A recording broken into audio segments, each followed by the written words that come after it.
This is Tiffany Rosier, the host of the Afros and Knives podcast. We use the Anchor podcasting app to create and distribute the show. Creating a podcast on Anchor is effortless. It allows you to record a high-quality podcast and distribute it everywhere, including Google Podcast and Apple Podcast. They distribute your podcast for you so it can be heard everywhere. You can easily make money from your podcast with no minimum listenership. No fancy equipment or podcasting experience is necessary, and it's 100% free. As long as you have a story to tell, Anchor is the platform to use. Share your story through audio using the Anchor app for Android, iPhone, or your desktop. Download the Anchor app or go to anchor.fm to get started today. Welcome back to the Afros and Knives podcast, an interview series that elevates the profiles and stories of Black women working in food and beverage, hospitality, food justice, food science, and food media. I am your host, Tiffany Rosier, and this week's episode is a conversation with the host of the Love and Vines podcast and co-founder of the Love and Vines brand, Sukari Bowman. Sukari's mission is to make wine more approachable. And due to my lack of editing skills in GarageBand, this conversation is a much longer one than our usual hour. We actually almost hit 2 hours, but it was just so much fun to talk to her. We jumped right in, so her actual introduction of herself doesn't show up till like the end of the first hour. So y'all hang in there. Believe me, you will not regret listening to the whole thing. Sukari is knowledgeable and approachable, and she was just absolutely delightful to talk to. So this is a really fun episode. Bourbon, food, plants, those have all been my balms for the balms for my soul throughout 2020. This year has been an interesting mixture of like awesome opportunities, total madness, and then like an utter hellscape. So, I've been leaning on those kind of three components to keep me going throughout the year. As far as books go and food goes, like the cookbook offerings this year have been fantastic. A cookbook offering that provides all the comfort and warmth of a home cooked meal is by none other than Miss Toni Tipton Martin, which, we all should know the name of this title right now, is Jubilee.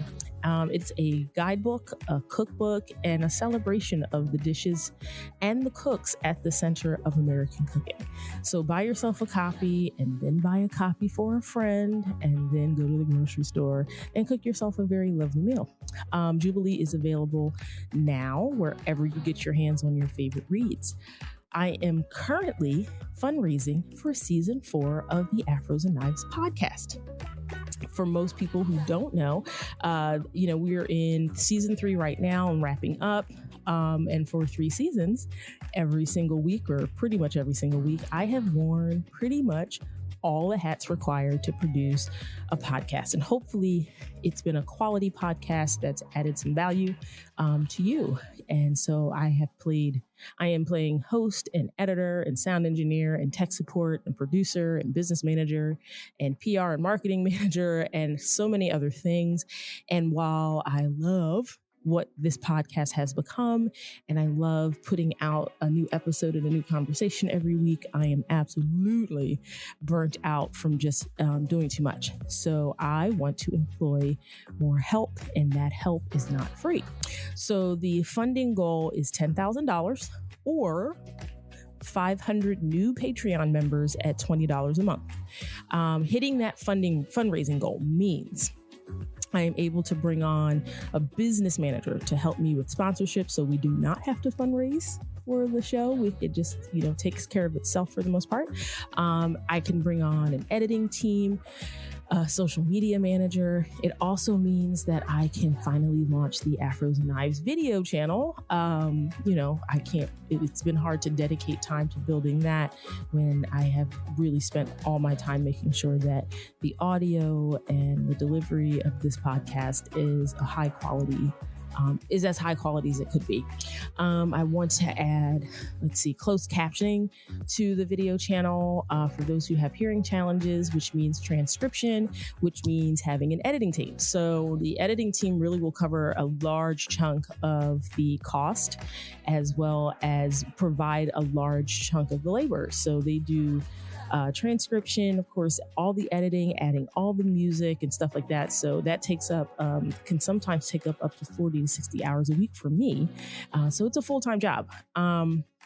And, getting more help means I can reclaim a lot of my time and then reinvest it into elevating and expanding the podcast. So I just, I want to turn around and put some more effort back into new interviews, improving my own interview skills, and just providing an even higher quality product for people.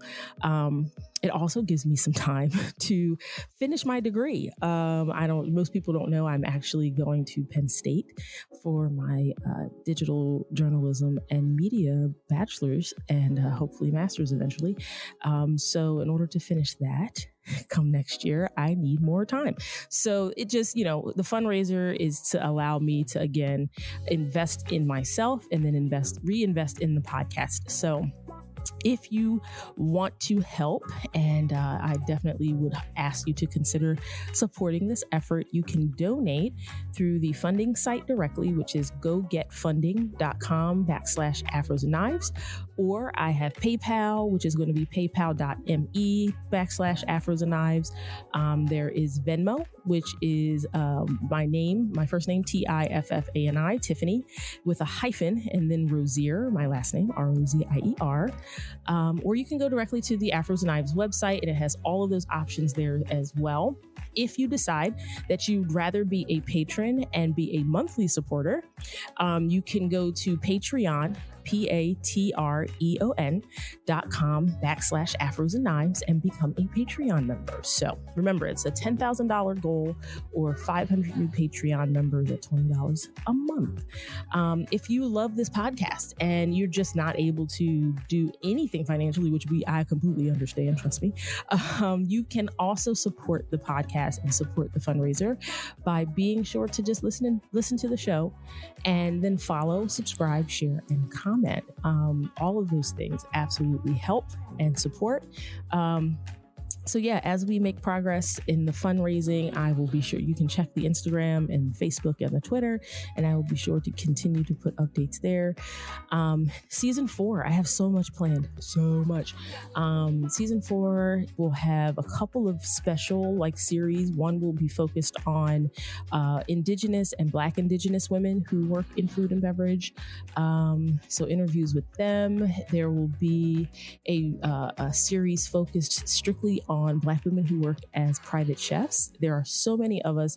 It's a huge demographic of Black women who work as private chefs, and I would just love to explore why that is. Because we are an entrepreneurial group, and so I'm sure a lot of it has to do with that. But I really want to explore kind of the life and times of private and personal chefs. So yeah, there's just a lot for next year, and I'm sure some things that I don't even know are coming down. So I just want to be prepared. And again, I would love to make sure there is a season 4. So definitely, again, check the website, afrosandknives.com, to get more information about the fundraising. And I will not take up any more of your time with this business. So let's just jump into this interview. Hopping on, yours is one of the first podcasts I actually started listening to. I was like, really? Thank God. Yeah, because some of them were so bad, and I was looking for examples of really excellent work, and I am, I tell people I appreciate the absolute resilience and resourcefulness of the Black community. We do not allow lack of access to stop us from doing something. At the same time, my hope is that we don't just settle for that. There's a point where you go, I want to produce. I think our stories should be framed in a way that is beautiful and high quality and just excellent for consumption. Like I just, you don't want someone to hop on and, they end up kind of leaning into that weird stereotype that, oh, because it's a Black person, it either has to be cheaper, more discounted, not as good. And I just, I want people to step away from that and not have an excuse. So for me, it was just like my audio quality has always been the thing. And like right now I'm working on like interview skills and people are like, but your interviews are great. And I'm like, but I know what I want them to be. And even if it's just like internal dialogue for me, like there should always be like some type of like place you're reaching for, a new quality that you're reaching for. So yeah, so I was just like, okay, guys, I'm going to start listening to the well-produced ones, the good ones, the ones with good content, and just like emulate those and not think about like the ones that are, I put out 4 episodes in the last year. Right. You're like, what are you doing? That shows a lack of commitment. You can't get better at this if you're only doing 4 a year. I'm sorry. You really have to like put yourself out there a bit more. And so, yeah, so you definitely had one of the very first ones I did. I did this preview of a website, like this digital platform concept I'm working on. And I wanted to like feature different podcasts that people should listen to. And it was essentially the platform kind of pulls all this content across like food and beverage, lifestyle and hospitality, and anyone who's like a content producer in those spaces. I wanted to create a place where people could come to one place and find all of it and find, Black people doing this work. And so like, I was like, okay, we have video. I found some like really great YouTube channels. And then I was like, I want to put some podcast up. And like, of course I was like, you know what, this is the one I have to put up here first, because it's one of the only ones I would not be like sad about. Like, I'm like, I want to pull other podcasts. Yeah. I really do. No, I appreciate that. I have to tell you, it's something that keeps me up at night. It really does. I'm like, when I think about what we put out as content, it keeps me up. There are times where I've got, I'll do an interview and, I think the other thing that people don't realize when you're doing podcasting is when I'm done with an interview, I am exhausted. Because, oh my God, because you're on and you're up for that entire period of time. And you've done all this research prior to, and you've done what you need to do to set everything up. And then you get there and it's exciting and it's great and you do it. And by the end, I am just dead. I'm like, I'm done. I'm totally spent. And so it takes a lot of energy and a lot of work. But there are times where I go to bed and I'm like, there was a point in that interview where there was so I think we're going to get some background feed. And there was, and these are the things that I'm thinking about, right? I'm like, yeah, the interview was great, but I'm like, oh my God, but I want the audio, I want the content, I want everything to be so high level. And I've really had an issue over the past, I would say like the past year, with just kind of sound quality. So we had different editors kind of work on some stuff at the beginning to see if we could get them to kind of work it out. And we finally said, we have to completely switch this because I'm like, I'm not satisfied to the level that I need to be satisfied. I'm never going to be 100% satisfied because I'm a Virgo. So, right. I'm like, I'm a Leo. I agree with that sentiment. I mean, it's just like, I want it to be perfect. And, it takes my brother to say it's never going to be 100% for you. Like, because I'm, I'm my own worst critic. Right. So he's like, it's never going to be 100% for you. But he's like, but I understand, knowing you, I understand that it can keep you up at night. I'm like, yeah. Oh, absolutely. Yeah.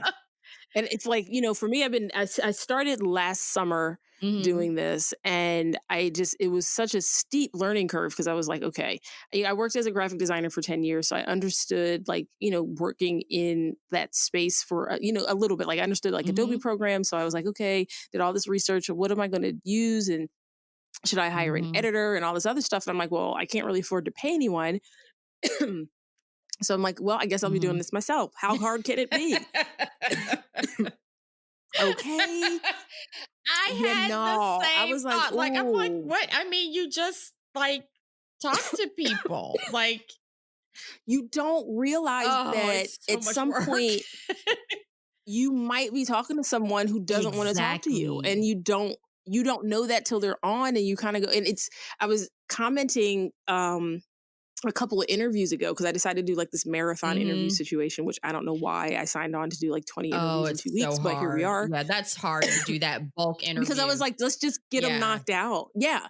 And I was like, I don't know if the world's going to implode on itself in the next Mhm. few months. Let's just take care of this. Mhm. Excuse me. So I was talking to someone, and I was like, the thing that I've learned over the last year is that interviewing Black women specifically, that because we do not often get a platform to talk about ourselves and our accomplishments and Mhm. our work, and it's often like criticized when we do that, we're considered either arrogant or um Yep. kind of like we've lost touch, or like there's just always this criticism around us, like kind of claiming our own space and being comfortable in our own bodies and our Mhm. own lives. And so like I've noticed over time, like certain interviews, like the women who have spent a lot of time working in Mhm. media, who have to talk about their own work and themselves a lot very Mhm. frequently, they have a tremendous amount of Right. practice. And so they come on and it's very natural. Yeah. They're, when I ask questions like, tell me about yourself, tell me about your brand, tell me about Mhm. your work, and it just flows out because they've been talking about these things very frequently. The women who have done tremendous work but have never been given the space to talk Mhm. about it Mhm. struggle. They're kind of like, I don't know. It's like asking someone to write their Oh my own bio. They gosh. just, you seize Yep. up, you have a headache, you don't know, because you it's just like we're not encouraged to celebrate our Mhm. wins. We're not encouraged to talk about our failures. We're not, it's just Mhm. not. It's just like, well, there's no space for you or any of that. And so you have to hold Mhm. on to that. Like, don't just suck Mhm. that up because you're fine. And or we get the, oh, your work will speak for itself. I'm like, no, I will speak for Exactly. myself. And Thank my you very work. much. Yeah. Mhm. I was just like, but a lot, all the women I've interviewed have been absolutely like aspirational, inspirational. They have tremendous stories. They have Mhm. rich lives, and I'm just like, I hope we get to a place where Black women are allowed to talk about themselves in such a positive way more Mhm. frequently, that when they do get asked to do an interview or talk about themselves, that it comes Yeah. really naturally. It comes very easily because they're proud of themselves, they're proud of their work. And so, yeah, that's just been like one of the big things I've walked away from in the last like six And months talking to yeah, different and women. I have to tell you, it all comes full circle, right? So I have an amazing therapist that I work with here in Atlanta because I believe in therapy. Uh, um, listen, Same. I'm like, Absolute same. she's fantastic. I love my therapist. And one of the things that she's had me do as homework, and I'm like, really, Dr. Rue, you're going to give me homework? She's like, yes, I'm giving you homework. And your homework is, I want you to write down everything that you have done since you moved back to Atlanta. Right. And part of this is coming from what you were just talking about being comfortable enough within myself to celebrate the things that I've accomplished in my life. And I've not been comfortable doing that. I'm like, no, I want to hear what everybody else is doing. I want to raise everybody else up. I want to support, I want to support everybody, and I want to make sure that, everybody is being seen as much as possible. And she says, yeah, but in the midst of doing that, you have forgotten about your own story, about yourself. And I Right. was interviewed for an organization that I'm super excited about and being involved with. And this was last week. And they said the exact same thing to me. They were like, we want to know your story. Like, you've interviewed people for 3 Exactly. years. You've done over 70 interviews, and we want to know who you are. And I was like, really? Like, what? I was like, well, I know that's why I Yeah, I asked her was to just come on the like, what? program. Like, I hope she's right? I was ready. like for real? And and they were like, yes, we want to know who you are and where all this started for you and how you got here and all this kind of stuff. And I'm just like, oh, well, okay. Well, let's Mhm. talk about You're like, I don't know how I I got don't here. I know. I'm just just did. here, right? Oh But my gosh, it's so it's that crazy. same, just what you were talking about. It's that same thing where I think for so long, especially, Black women, we have been in the space of taking care of, supporting everybody else. And when it's turned back on us, we're kind of like, and then sometimes we don't view what we've done as an accomplishment. We just kind of look at Oh it my like, gosh. well, first of all, that's kind of what I was supposed to do.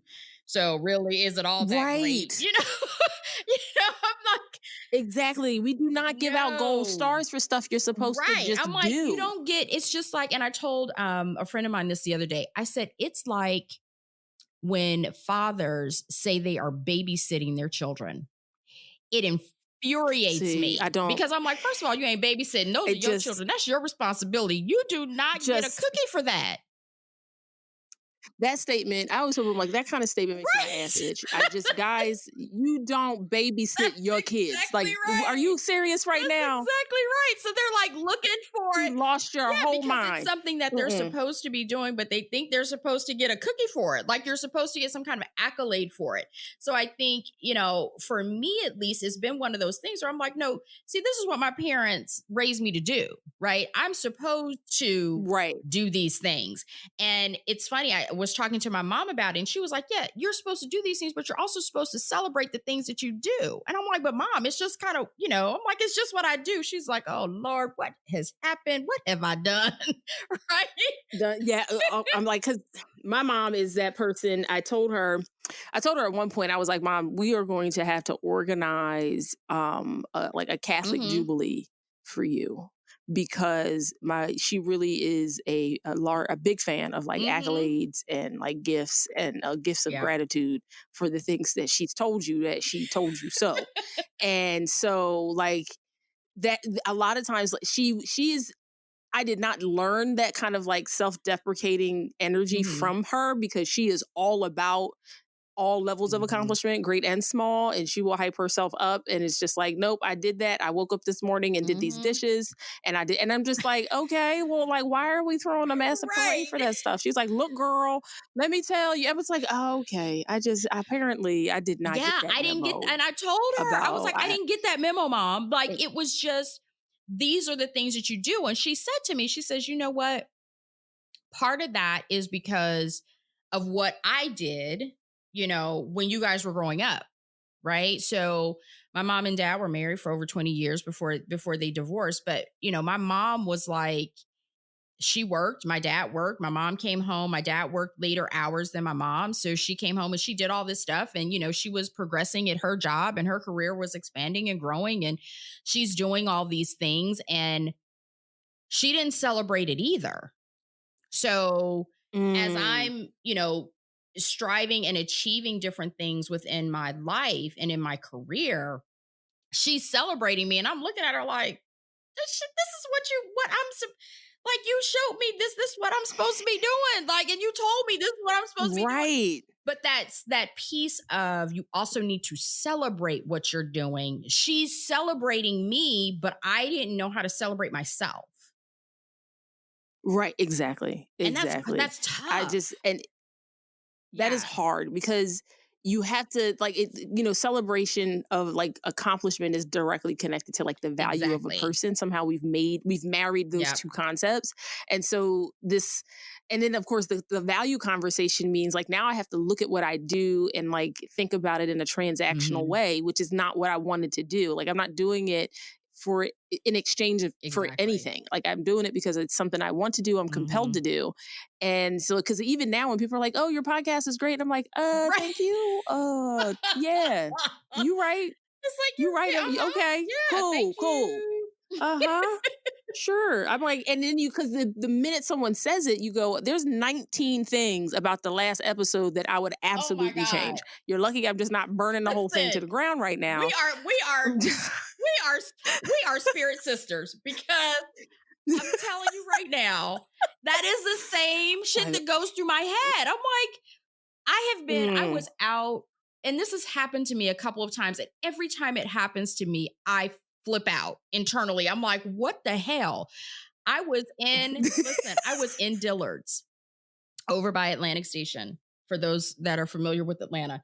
And I was at the Kiehl's counter, and I was buying some moisturizer or something I was doing. And this woman looked at me. She said, oh my God, I know you. And I'm looking at her like, oh, I have no idea. I said, I'm sorry, I have no idea who you are.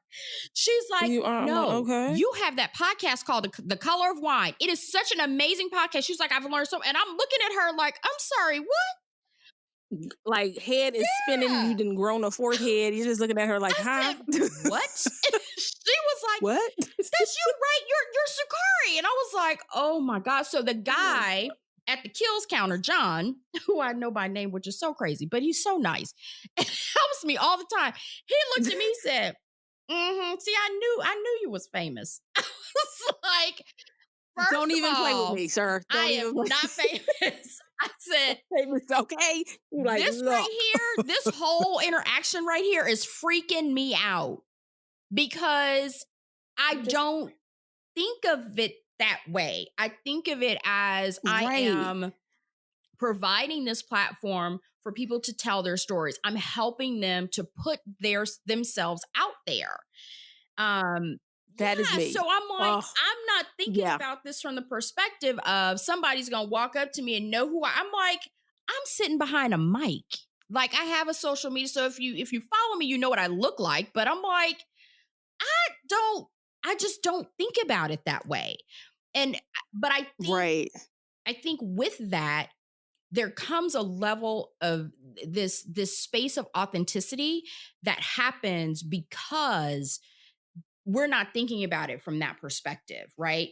We're thinking about it from the perspective of providing as opposed to kind of, taking and it being all for us, right? Yes. It's something that we are providing to the community. And so we don't feel like, we're in the front, right? We're in the spotlight. We're in whatever. I'm like, no, the people that are telling their stories on this podcast are in the spotlight. That's what we're spotlighting. And she was like, oh no, blah, blah, blah. Yeah. And I was like, you know what? This is way, I'm gonna have to, where's the wine? It's too much.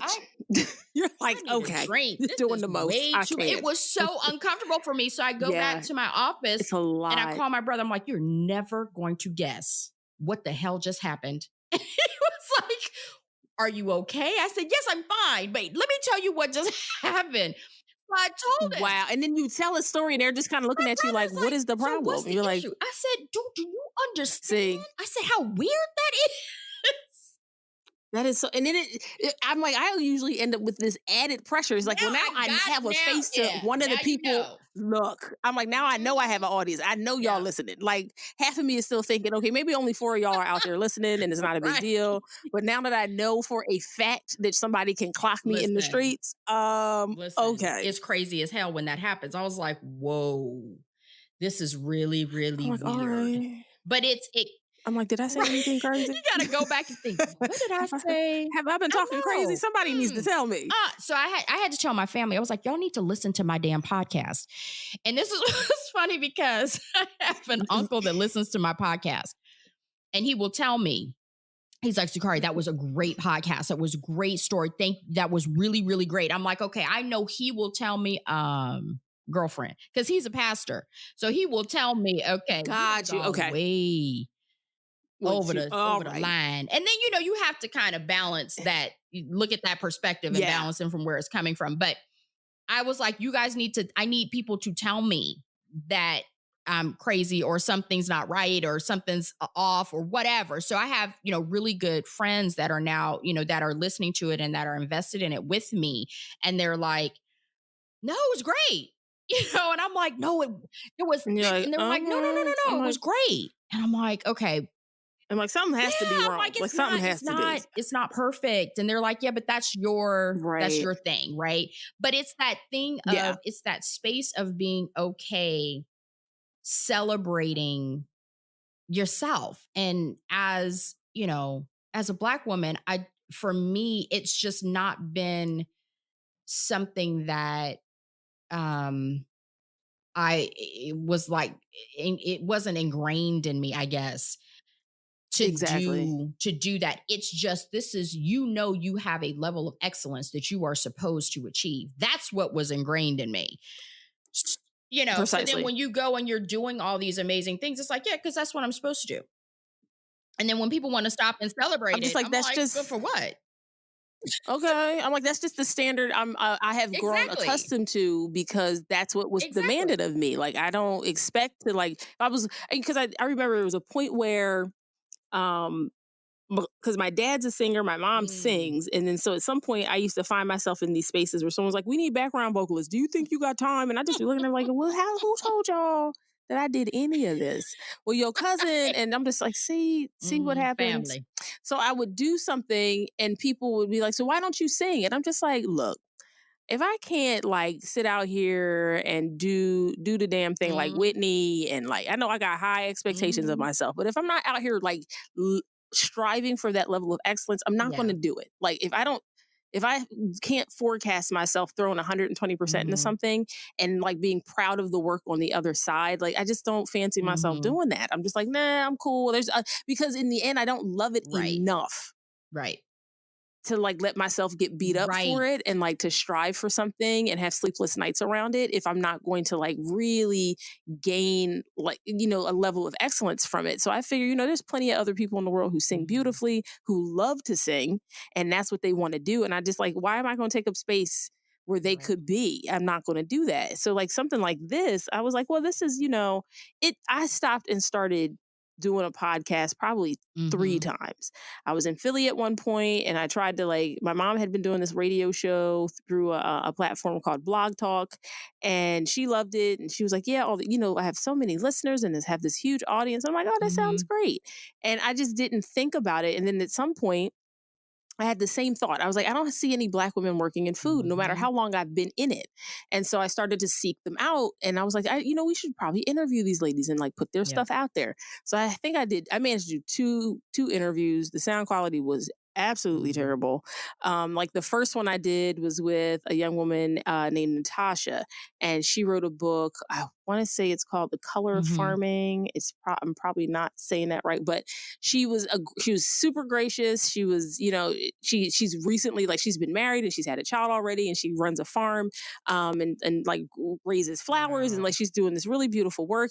And that first interview, I play it back pretty often, and I'm just like, wow, okay. Number one, you took up like 2 hours of people's time.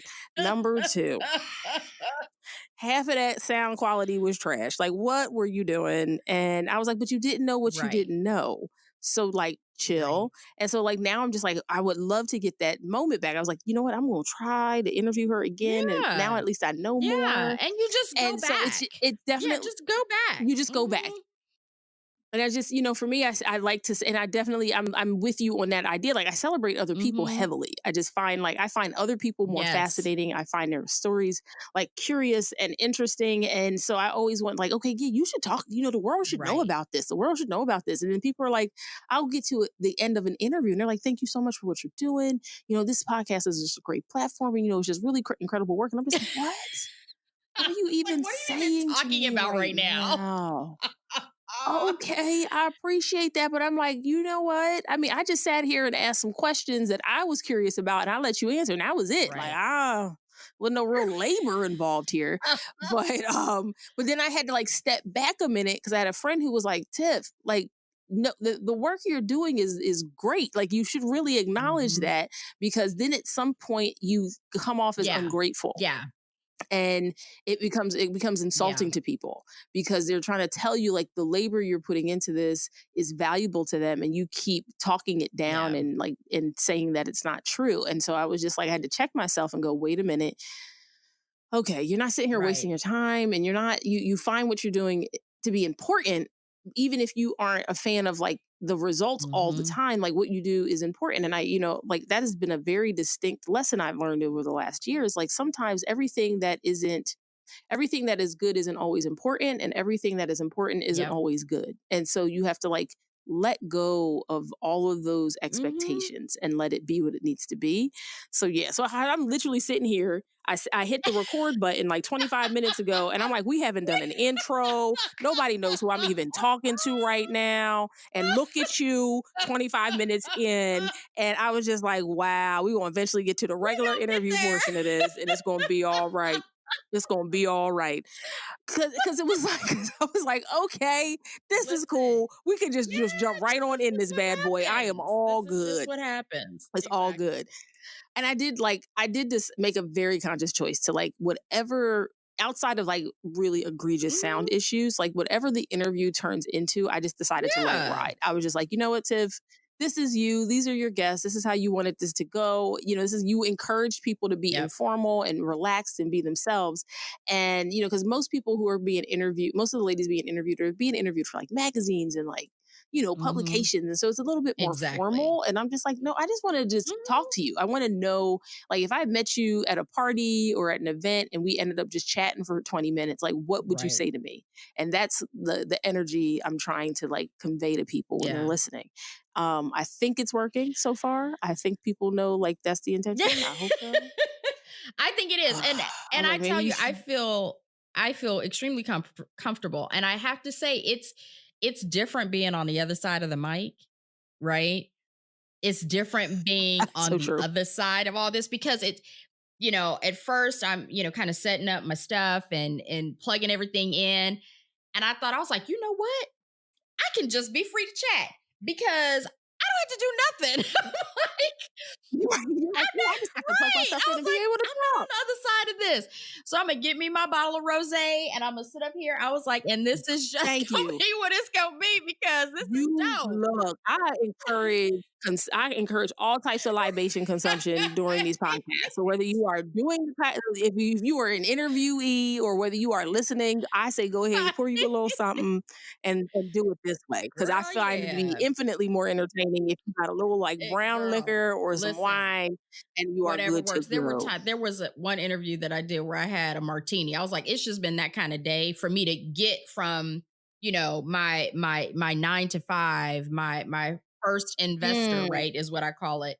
To get from that and then transition. Sometimes it can be a little bit of a tough transition to go from a space that's super analytical to something that's super creative. And I usually just pour myself a glass of wine before, and then, you know, that kind of brings me down a little bit and then I can get into the interview. And then, you know, I've had guests where we finish the bottle, right? So it's just kind of what happens. But on this particular day, I was like, oh no, wine is not going to cut it today. It's not going to do it. Something. I need something quicker. I did. I was like, let me make a martini real quick and I'm going down that kind of fast. And then I'll be in a better space to actually. I was just like, y'all lucky I'm not up here with like droppers full of CBD oil and trying to get my entire life. Because I'm like, look, we are literally 6 months into the year, almost into 7. Like it's almost July, and I'm just like, there's literally been 2,000 days to this year already. It's like Groundhog Day. I'm like, any habit or vice you have picked up in the last 6 months, there is absolutely no judgment here. Do what you have to do, because the amount of foolishness outside in the streets, like what can you do? What can you do? A COVID perimenopause belly all day before I get out in these streets. I don't have no problem. I'm just not doing it. I don't trust y'all. Like I don't have no problem. I just like literally have been online. Like, you know what? The lot of y'all is just trash. I don't understand how we ended up here. Like, how do we end up here? I'm still doing Amazon free. I'm still getting everything delivered. I ain't been to the grocery store. Me too. I'm not like, been out the house. And I'm cool with that. I'm cool with that. I'm all right with that. Because and people kind of go, oh, you seem like, you know, you're really like a people person. I'm like, no. Don't let the smooth taste fool you. I am not a people person. I am an introvert through and through. And if it's one-on-one, yep, we can do this. We can shine together. The minute we get past 5 people, that's the threshold. And I'm just kind of like, oh, we need to wrap it up. I got to go home. I can't do this with y'all. And like, and so like right now, watching these fools at the beach, in the store, demanding that their rights not be infringed upon. It's for me, it's an introvert's nightmare, because the people who are out here just really going foolish hard, like they are really doubling down on their foolishness. I have no patience for it. I don't understand how are you functioning? Like, what do you mean the mask is making I was watching the city council meeting in Florida from last night. God. And my thought has already been like, go ahead and just throw the whole state away. They are not doing anything to help anybody right now. And I was just like, so the 4 of the largest idiots stand up in front of this microphone to declare that having to wear a mask in public is infringing upon their rights. And I'm just like, please explain to me how you have come to this conclusion. And one woman started talking about citizens' arrests and how she was going to arrest the doctor who was on the panel because she's doing the devil's work. I just was like, the amount of foolishness. It's too much. I'm like, y'all, I will see y'all next year because I cannot. 2020. Let me tell you something. I was talking to my brother yesterday, and we have determined 2021 is just going to be a year of debauchery because people are going to lose their shit. When you can actually physically do travel, events, people are going to lose their minds. Their whole minds. It's going to be, turn up is going to be, the turn up is going to be unreal. So lit. People will be so lit. I'm gonna be like, what we cannot have, y'all. I'm gonna encourage people to just get your mind right. Get your mind right about it now. Because what I don't need is like, okay, we got through one pandemic, and next thing we know, we have a rash of like STDs and other foolishness, and now we got new. Girl, listen, there gonna be some unions that you're gonna be like, what? I can't. What is happening? Nope. I can't even. I just can't even. All the babies that are going to be born. Oh, I can't even. Have mercy on my entire soul. I was just like, the children that are going to come into this world in the next 9 to 12 months. It's going to be.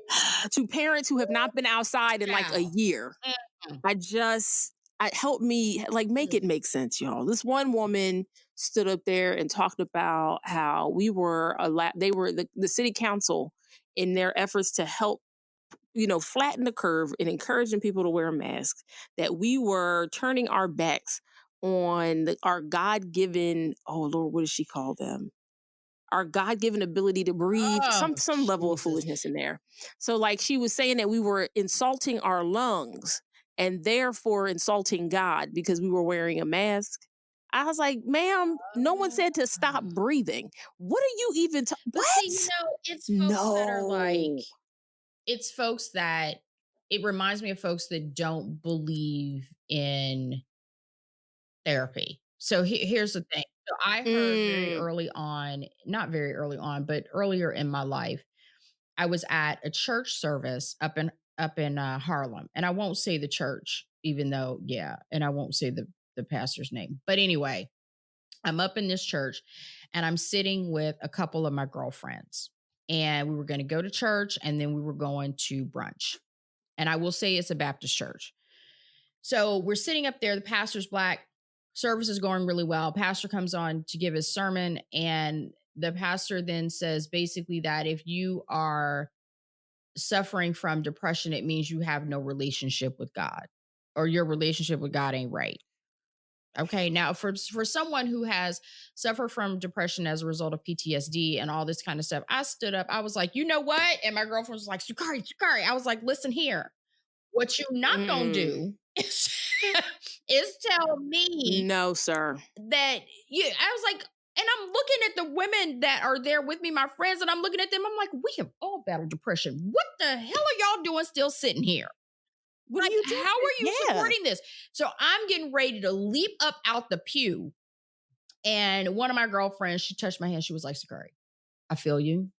Let's just kind of, we'll kind of slither out, but let's just not stand up and she's like, let's not die on this hill right now. We ain't gonna die on this hill. We got to go eat brunch. Have brunch, and then we really gonna talk. I said, wherever we go, better have a ton of liquor because this is insane, right? So I'm pissed. It's insane. So we get to brunch, and we were talking about it, and I said, listen, here's my issue with it. I said, whether or not you believe in the same God I believe in, you believe in something, right? A lot of folks do. There are some people that don't, but you believe in something. I said, there is no way that I can sit there and take that statement because you see, the God that I believe in gives people talents and blesses them with ability. And there are people out there to help other people that are therapists. He gave them that ability. So they are there to help. They are there to serve. They are there, but by the grace of God. So how are you going to sit up here and tell me that I shouldn't go see that person? I should look at my relationship with God as the issue. Girl, I lost my entire shit up in this restaurant up in East Harlem. I was like, you have got to be kidding me. I said, this is what you're telling us at church? This is why families don't talk about it. I'm like, that's why you got your little. This is why families this is why Black families don't talk about anything. Because they think, let me just pray on it. You know what? You need to pray on it and take that person over to someone to get some help. Because God put these people on this earth, this planet to help. That's why we have doctors. To help. I'm just like, because why can't we do both? Why can't I talk to Jesus and talk to my therapist? Thank you. Jesus therapy. They're not saying anything that is contrary to each other. And the fact that that we still kind of willfully walk in this space of not wanting to understand mental health as a whole, and that it's a huge part of your general health and the condition of your life and the quality of life. And so I'm just kind of why this? I'm like, is it because it's your mind and you just don't understand how that works? Well, I think it's your ignorance cannot be bliss. No, I think it is something that, and I've seen it in my own family, and not necessarily around mental health, but just in general. Right. So the older folks in my family didn't want to talk about the past. They were like, nope, that's done. That's over. Let's move on. I'm like, okay, wait a minute. We got to stop doing that. That's over. That's done. Move on. Yes. You have to give yourself time to process and deal with what has happened. But they weren't given that ability. They didn't have that luxury of dealing with that dealing with all of the horrible things that happened on that level. They were told basically, we can't fix that. You need to move on. And that's what they did. But what happens is that's then how, as a family, that then permeates our family. And it becomes, you can't fix that. That's just what happened. We got to move on from it. You're stronger than that. You can handle it. Say a prayer and go on about your business. Right. So it's something that, my grandmother, who will be one of my grandmothers, who will be 99 on the 29th of June, is kind of there's a lot of stuff that she never shared. And part of it is so painful for her that she didn't want to share it. And then for her, it's she knew that there was nothing she could do to change it. And for her, it was kind of why would I give you all this pain? Why would I tell you about all of these things that were so painful? Because I don't want you to feel pain. I want you to progress. I want you to be, I want you to be more. I want you to be better. That's what she wanted for all of us. She wanted us to surpass what she had done as a Black woman. But I was like, but we need to kind of know that stuff. But she was like, absolutely not. Right. Because for her, her mother would say the same thing to her. Absolutely not. This is what we're going to do. This is what we need to focus on because we can't change this. So it's one of those things that it kind of gets passed down within the family. And that's how people deal, which is not dealing. But at some point in time, all the shit that you keep pushing back comes to the front. It comes up. You can't press it down too much further. You ain't got no room. Because it will eventually come right back up to the front of the line. So for us, for my generation, and I'm 48, I'll be 49 in September. It's a little bit different in that I'm like, you know what? Absolutely not. I need some therapy. I need somebody to help me work through the things that have gone on in my life and the things that I've experienced and the things that I am feeling and all of everything that I am carrying from our ancestors, everything that I carry with me every day. I need somebody to help me figure that out. And, Absolutely. Absolutely. Wine helps on Tuesdays and certain days, right? Look. To just kind of, help you decompress a little bit. But I need to have that resource for myself. And I think from my family, Absolutely. they realized that it's not a horrible thing to go and get therapy. Like once you're in it and people realize, oh, like I always wonder, like, what did you suspect Yeah, what would you think was going? They happen were going to put some once roots on I me? started to like really? I'm like, when okay, because I like I promised myself like before I turned 40, I was like, you need to like get yourself in Mm-hmm. some therapy, like just do it. And because what I didn't want to do is turn 40 and be like, ooh, okay, This is different. wow, you just Yep. carried that into like your fourth Mm-hmm. decade. That wasn't even Yep. necessary. And sometimes therapy is there. Therapy offers you a Mm-hmm. perspective, and sometimes it offers you some space to Mm-hmm. heal. And sometimes, you know what I mean? Like, so it's like, it's not, again, it's not what you saw on television. It's not like a monolith where you're literally sitting on a couch and just kind of spouting on about, what somebody did to injure you. Sometimes it's like what you did to injure Right. yourself. Sometimes it's okay, well, you like the first thing my therapist told me was like, you don't have any boundaries. Now here I sit Mm-hmm. thinking I did. And she was able to like listen to all these things and go, it sounds to me like you don't have any boundaries. It sounds like you think you Mm-hmm. do, but you really don't. And that was like a shift for me because it was like, okay, well, talk to me about that. Like, let me like unpack that for me. What do you mean? And so for her to explain, like, okay, so this is what having a boundary really looks like, and this is what you're Right. doing. So like when people, I talk to people about those experiences, like, oh, I'm like, what do y'all think is happening in therapy to Black people? What do you think that is? I understand you're Right. suspect. I get you're suspicious about the medical community. We have suffered some terrible atrocities on Right. account of them. However, like I had a Black female Mm-hmm. That's therapist. what I have a Black So what did y'all think we therapist, was in there girl. doing? Yeah. And I have gone, and it's funny. She has a little sectional. I sit right in the middle. She got a little candy jar on the side. I give me a little, couple little pieces of candy, and I sit there and I'm like, all right, here we go. And she's just like, okay, I'm You ready. know? What you Grab me a couple pieces got? of these Girl, hard candies, one of them listen. little strawberry candies, and sit my Don't ass you right have down here and get my look, life don't you have some together. chocolate in there? I'm in there like, oh, let me get this snick. She's like, Sukari, you want to finish that piece of candy before you start talking? I guess, for me, it was one of those things where like we carry so much, like science is discovering more and more that we carry so much of the trauma of Yes. slavery on our DNA Yes. anyway. And then, the habits of slavery Yes. continue because it's not like it was something you could Right. articulate. Like, who are you going to talk to Right. about it? Besides Right. each other.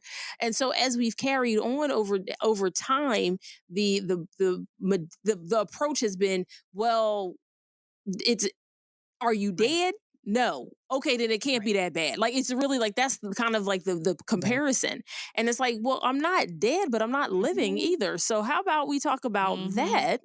And so at some point when you go, why don't you consider therapy? Why don't you look at like maybe talking to someone who's Mhm. objective or subjective and like doesn't have anything invested in what Exactly. happens? Like they don't take Exactly. sides. They're not going to be like, I hope you win. Exactly. And it's not about that. And so the idea that now that we have the service available Mhm. to us, if you had a moment to talk to someone and had a space to process the things that happened to you, where do you think your life would be? And what I did not want was to have to imagine where my life would Mhm. be, knowing that I had the resource to like break through a couple of things that were like keeping me in a Right. loop. And so, for me, like I noticed like there was a cycle of behavior, and I was like, it wasn't destructive in like what people would consider like in the traditional sense. It wasn't like a substance abuse problem and that kind of thing. But for me, it was an unacceptable pattern of Mhm. behavior. And I had very specific places I was trying to go. I had very specific goals I wanted to meet. And my current pattern of behavior was not going to permit me or allow me to go where I wanted to Mhm. go. So that was plenty of reason for me to go investigate what was really Yeah. going on. Well, I think And so, like, I think, it's go interesting. I ahead. think of a woman that I have the utmost respect for, and I can call her my sister. Her name is Julia Coney, and she is a wine journalist. She is a disruptor of the industry. She is someone I just have just so much respect for. She said on Instagram on one of her talks, and I mentioned this on a call that we had, I think it was last week on a Zoom panel that she was on. And she said something about what we carry as Black people in our bodies as stress. She says, so when you look, it's basically that we carry so much stress in our body from all of the trauma that we have experienced in our own lives and in the lives of our family, before us and in our ancestors' lives. We carry all that with us. So what does stress do to your body, right? So if you look at it from a specific, like, kind of medical, physiological perspective, what does stress do to your body? It is the thing that causes so many ailments within your body, right? So whenever you go, the first thing they'll ask you is, so are you under a lot of stress? And you kind of want to say, are you fucking kidding me? I was born into a lot of stress. Born with stress. I inherited a lot of stress. That was my birthright. I got stress, right? So you look at all of the things that we have to deal with on a physiological level as just from being a Black person and what we carry with us. And then you look at all the stress that comes from every other part outside of ourselves, right? From society, from your job, from your neighborhood, from just being who you are. And you wonder why. You wonder why we have different issues. You could have someone that lives in the poshest neighborhood within whatever community that you live in, with all of the money and wealth, where they have that level of freedom that comes from that part of what they do, and they still have health issues. And you wonder why. And we have people that live in food deserts and can't get a fresh vegetable unless they drive 30 miles to go get a fresh vegetable. And you wonder why. Without all of the societal stresses, we have stresses that we have just as Black folks. So we carry all that, and it affects our bodies. It affects our minds. It affects our spirit. It affects every aspect of who we are. And when she said that, it floored me, because I hadn't thought about health. I hadn't thought about what I'm experiencing just as a 48-year-old Black woman. I hadn't put that together. I hadn't stopped and said, you know what, there's a reason why I got this perimenopausal COVID belly. I'm like, where did this shit come from? Like, what is happening here? Let me tell you. What is this here? Why am I doing? Because I know I have cycled through all manner of malaise and foolishness at this point. And I like the last week has been nothing but like daily nausea, gastrointestinal upset, and people are like, well, what do you think it is? It's stressful. It is stress. We are literally sitting in the middle of a global pandemic where the people who look like me are the ones who are likely to die from it. We are carrying the brunt of unemployment. We are carrying the brunt of the social injustice that is connected to the healthcare system.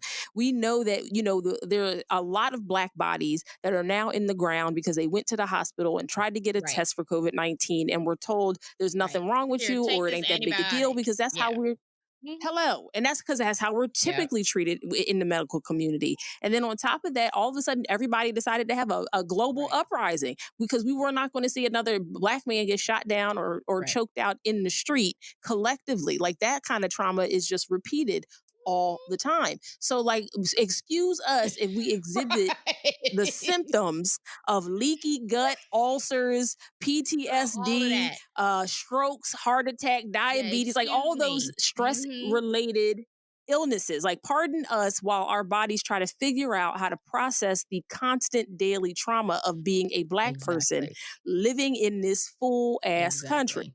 I'm a drink on that. Because I mean, what else Right. can I do? I'm out here drinking all manner of collagen and taking some amino acids, trying to heal my damn leaky gut and all this other stuff. And I'm like, no, it ain't nothing but these idiots out here. I take so many vitamins. I'm taking the fish oil. I got the vitamin D because, you know, we for some reason we lack in that as Black folks. Oh, got the vitamin D, girl. I got the multivitamin. I got the biotin. I got all the stuff. And now I'm about to start taking the CBD oil. I got all the stuff. I got all of it. All the things I have. I mean, I forgot. I'm doing like 10,000 milligrams. Girl, of vitamin listen. D. I'm in here on the. I'm taking magnesium. Girl, all that. Try to help me sleep. I'm taking all of that shit. And my sister in life and in wine, she takes a CBD oil. She said, "Girl, I put just a little bit under my tongue every day." I'm telling you, helped. I was like, listen, I went because my sister and people are like, get the gummies, get the gummies. I'm like, y'all don't leave me alone. Look, my sister lives in Oakland. She was like, you need me to send you a package. I was like, listen here, just go on and do it. Just go on and do it. I'm not coming to Oakland to bail you out of airport jail. Don't be sending me. I said, listen, I can get it. I can find it. I can get it. I can find it. I can get it. She was like, okay, you just let your sister know. Because the CBD oil I typically get doesn't have like the THC in it. So while you don't get all of that foolishness, but you're like my sister, my biological sister, like we're staying in a place in Harlem right now. And so a friend of hers was like, here you go, take some of these brownies. And we also made some like Rice Krispie treats with some of this cannabis. So get your life. So and she was like, I tried to take a small corner piece of this brownie, Tiff, and it almost took me out. I was like, well, I mean, you weren't sleeping, so how bad can it be? Tiffany, first of all, where are you up in Harlem? Because I lived up in Harlem. Where are you up in Harlem? I am on Malcolm X and with 100, like right off of 125th. Okay. So I lived off of. So like I'm right down the street from Red Rooster. From Marcus here. I done had some days at the Red Rooster and some nights downstairs. And let me stop. Okay, that's a different show. Listen, I'm like, so we'll just reschedule it because we need to know about what happened. But I used to live off of. I lived on 116 between 3rd and Lex. Yes, and I spent. I spent a lot of time up in Harlem, doing my thing. Is that place still there called Lido? It's like on one. Yes. Well, I haven't. No, but pre-COVID. But pre-COVID, I believe so. Because I was just like, I got here like right at the beginning of the shelter in place. So I kind of like clocked a couple places, but haven't been outside since and like really looked for anything. I did not know you but were I believe up there. so. Girl, I got some folks I need to hook you up. Oh my God. I did not know you were up there. Let me find out. Do you know Shakira Jones? So Shakira is Black Girls Dying Too. I need to hook the two of you up because you guys are both kind of doing some things with Cherry Bomb. And I need to hook the two of you up because she's up in New York. She's on the Upper West Side. I probably follow her account and just have not connected the dots. But she's been doing some stuff with Cherry Bomb, so I need to make sure you two connect. She is my sister. She is amazing. I need to connect. I need to see. Let me write this down because I'm about it. Find out. I'm about it. I did not know that's where you were, girl. Listen, don't let me find out. Well, I grew up in South Jersey, like outside of Philadelphia. I've lived in like quite a few zip codes, and like Phoenix is probably the one I go back to the most frequently. So I was there last year, and I had opened a business for a brand based out of Atlanta called Sifted. It's a catering company. And so they wanted to open in the Phoenix market. So I did that last year and then had an opportunity to come do some work with America's Test Kitchen. Nice. And so I ended up in Boston in January. Look, girl, I wish I would have known you were up in nobody's Boston. Business out in these streets. I got some folks you could have connected with there too. For me, it was just like, okay, I'm kind of like back in my home territory. And like America's Test Kitchen, like did what it did. Yeah, I just, I can't, I have to, I tell people, like, I have to give people space to just be who they're going to be. You got to meet people where they are. I can't. Right. I'm like, I'm too old to really try to like understand why you're foolish. Unless you explain it to me, I'm not going to pursue that information. I'm just going to let you be foolish, but I don't have to participate. And that's how I really just roll on things. I just like, you know what? Y'all be blessed. I'm going to go. And so I was in Boston. I ended up back in Philly. And then because like the pandemic was just slowly spreading. And so I was in Philadelphia and I ended up having to be in South Jersey like for a shelter in place at my dad's place. And then with the minute we had like a window of opportunity, I ended up in New York because I was interviewing for Bon Appetit magazine. And I was interviewing for a position in their test kitchen before, the shit all hit the fan for them. And so I ended up just kind of like trying to stay nearby because nobody knew how long the pandemic was going to last. Nobody knew how long the shelter in place was going to last. So I was like, well, if it's a couple of weeks, I might as well just stay nearby. So I have been in Harlem since like the beginning of April. Okay. Yeah, there's some people, and we don't have to do that right now, but there's some people I'm going to connect you with. One is Shakira Jones of Black Girls Dying Too, and the other is Tahira Habibi of Hugh Society, she's from Philly. Okay. Yeah. So I need to kind of connect y'all together. Yes, Tahira's actually here in Atlanta now, but she's from Philly, but she's doing amazing things in the Black wine community and just in the wine community in general. Nice. Because I'm already following Hugh Society for sure. And then Shakira's, Shakira's doing some amazing things in the wine community and also within fine dining, and that kind of thing. So I need to connect those dots because I think those are amazing women for, just to know in general, but also just because of what they're doing. I think there can be some connection and maybe some collaboration between you guys. I just think that will be dope. That's my next project that I'm working on is definitely going to need. I'm going to need like really like dynamic and fun and interesting like Black folks to be doing some work. And so the more of them I can get on the list, the better off I'll be. Because I was just like, oh, it's time to put everybody on collectively. And so I have some very specific thoughts about how to do that. And so whoever you can send my way, and for like sure. Chef Jordan, who's a chef down here, but she's also wine educator. And girl, let me write that down to Chef Jordan. We're gonna have to get you hooked up. And then we got another woman. I got another woman in Texas who is a chef, and she has I think she has a degree in culinary arts and wine. I'm gonna get you all that information. And I interviewed her on our podcast because she makes a red blend that I actually really like. But I'll get you her information too. Rhonda is her name, Chef Rhonda. Girl, I'm gonna get you all that so you can have all these folks. Thank you. Because I need more. I would definitely need more. Because I was like, I'm gonna take a break and like do this batch editing on all of these shows, all the interviews I've done so far, and then hopefully sometime in like the end of July, like start recording them again and do it again. And I probably won't do as many as I did this time around, but definitely try to do some like bulk interviewing instead. Because I know like the way this timeline is starting to look across the country. It's just like, I don't know. You just don't know. You just don't know at this point. So, while we have some time I was going to left. say, girl, I got as much time as you need. Just let me know.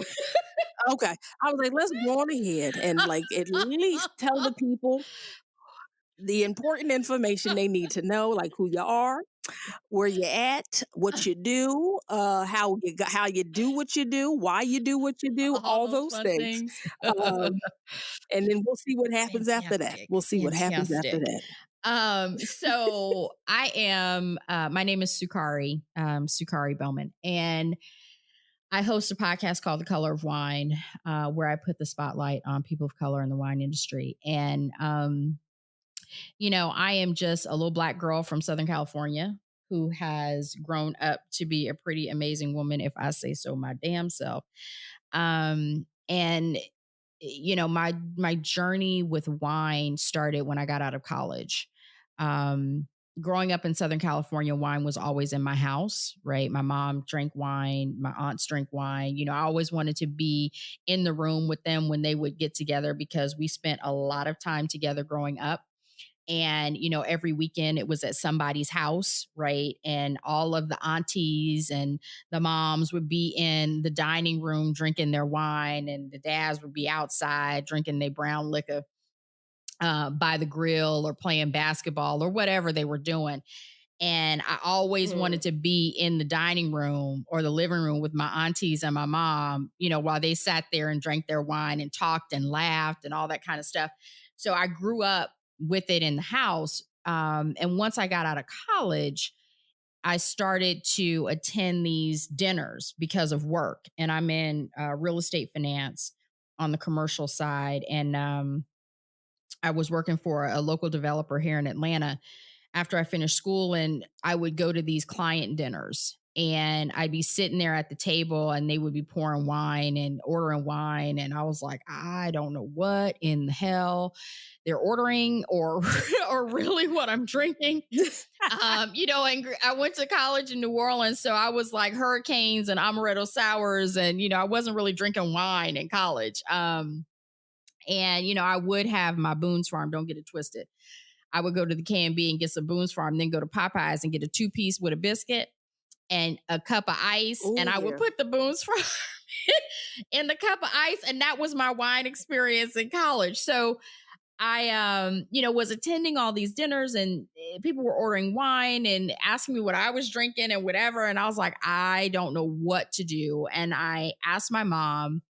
I told her, I said, Mom, I'm going to these dinners. She was like, how was the dinner? I was like, it was really great, but I didn't really know what I was doing or what I was drinking. I just don't know anything about wine. I said, I know you guys drank it when we were growing up, but I don't really know anything. So my mom sat me down. We talked about it. We tasted some wine that she had, just had in the fridge or whatever. And, I was like, okay, so now I was armed with information, and so that I would feel a little more comfortable when I was at these dinners. And then I decided to move to New York, and I got a job with Merrill Lynch, and on their CMBS side, which is way too much information for this podcast, but it's way too much information. It is after 5:00. I do not do math. So I went into this group that we were doing mortgage-backed securities and all this kind of stuff. And the dinners became kind of bigger and bigger and bigger, right? Because now I'm in New York and I'm in banking, and there's a lot more money that's being kind of thrown around. And the dinners are at, Michelin star restaurants. I'm having dinner at a chef's table, in a restaurant where the chef is coming in and introducing every course, right? And it's a truffle dinner. So they've got these truffles, these mushrooms that they have in the crate, and they're bringing them around the table, and you could kind of hold them and you can smell them, and all these amazing dining experiences. And I was armed with a little bit of information about wine, but as I experienced all this stuff in New York, my passion for wine grew. And I started reading more. I started tasting more. I had an aha moment with a bottle of Barolo at Gramercy Tavern with 2 other men, one that I went to undergrad with and another that we all worked at Merrill Lynch, but the other that worked there. And, you got 3 little Black children sitting at a table at Gramercy Tavern, having a real meal, and having the sommelier come by, or the waiter asked us what we wanted to drink. And I asked for the sommelier. I knew enough at that point in time to ask for the somm. So I asked for the sommelier. The sommelier came by. He talked to me. What are you guys having for dinner? Blah, blah, blah. So we're having this conversation. He brings out this bottle of Barolo. He says, I'm going to open this bottle in the back, let you guys finish, your cocktails. And once your entrees come, we'll be ready to serve the Barolo. I said, fantastic. It was an aha moment for me. I never tasted wine like that before. And with what I was eating, and we were all having steak, and it was just an amazing experience. And that was kind of the moment where I thought, I really need to figure this out. I need to explore this a little bit more. So I explored wine. I started reading about it, took some classes, buying it, the whole bit, moved back to Atlanta. And I've been in Atlanta now for 7 years. And it was kind of a tragedy that started, or that put the seed in me for our blog at the time, which is Love and Vines, and also The Color of Wine, in that we lost our dad, right? So my brother and I and my two sisters, we lost our dad. And I was in California, kind of dealing and processing that. And we came back. My brother and I were on a flight coming back to Atlanta. And I remember sitting there thinking, this is not my life. Like, I have this corporate job and that's all I'm doing right now. But there's so much more in me that I need to get out. I need to figure out a way to tap into these passions that I have. And so I got home. I was renting an apartment because I just moved back, and I was sitting on my little deck reading a wine publication, having a glass of wine, and just got really pissed off because I said, I'm reading all this stuff about wine. I'm trying to study some things about wine. I've taken a couple of classes. I'm drinking wine. I know my girlfriends drink wine because I'm drinking wine with them. My parents, my mother's been drinking wine since I can remember. But as I look through this publication, there's nobody in this publication that looks like me. See, they're not, there's nothing in these publications so I pulled out a couple of them. I was like, there's nothing here. So I started to get very angry with it. And I called my brother and we started talking about it. And I said, we have to find something to do with this. And I said, wine is a passion of mine. I have become very passionate about it. And my brother is actually a chef here in Atlanta. So I said, your thing is food. My thing is food. I love food. And music is a huge thing for us. It's just a part of who we are. And I said, so let's start a blog, right? Let's start something. Let's start somewhere. So let's start a blog. We can write. We can talk about it. We can talk about these things that mean so much to us. And so that's what we did. We started Love and Vines. And we thought about different ways to kind of get our message across, just to show our passion for the industry of food and wine and music. And so we looked at, doing a little television show with a brother and sister. We looked at all these different things. And I came up one day with the idea that we needed to spotlight people of color. Because I was like, I know we're there. I just don't know where we are. Yeah. And I said, so we're going to do a docuseries. we're going to call it The Color of Wine. So we rented some film equipment and we, started playing with it and started doing treatments and trying to figure it out. And the cost to do something like that it seems so astronomical, right? At the time, you're just like, oh my God. Right. At the time, we were like, oh my God, are you kidding me? Because this was like 2013, 2014. I was like, oh my God, it's going to cost us so much money to do what I really want to do. And I know we are there and I want to do this, but I just couldn't figure out how to do it. And, I had, some time had passed. We had done like a bunch of little sizzle reels and we had done all this stuff trying to show that there are Black folks that love wine and love food and love music. We were trying to figure out how to make it work. And in the meantime, I bought a home and I was at my gym in the subdivision and I'm listening to a podcast. So I started listening to podcasts and I'm on the treadmill. I'm listening to a podcast and the interviewer was really dry. And so I won't say the name of the podcast, but the interviewer was just really dry. But the person that he was talking to was a gentleman by the name of Andre Mack. And Andre Mack is my wine crush. And I have told him this, we've met several times since, and he is an amazing person. And I will call him my brother. He is fantastic. He is a member of my family. And at the time I had only read about him. And I had only, I had tasted one of his wines. Right. And I was enthralled with him, and his personality is so, it's just so beautiful, right? He's got this kind of larger than life personality. So he was what was bringing all this energy to this podcast. And I almost fell off the treadmill. because I had this moment of, oh my God, you're going to start a podcast and the podcast is going to be called The Color of Wine and you're going to interview people of color in the wine industry. That's what you're doing. And I mean, it was, it was literally in that moment. And I got off the treadmill.